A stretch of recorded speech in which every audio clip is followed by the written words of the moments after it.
राजधानी पेंशन योजना लागू करने के आदेश पर छत्तीसगढ़ शिक्षा संवर्ग ने मंगलवार को राजधानी रायपुर के इंडोर स्टेडियम में सीएम बघेल के लिए सम्मान समारोह का आयोजन किया।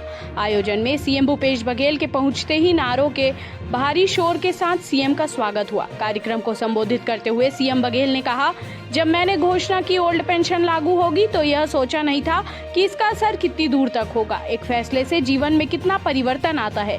अधिकारियों कर्मचारियों को अब नहीं रहेगी बुढ़ापे की चिंता।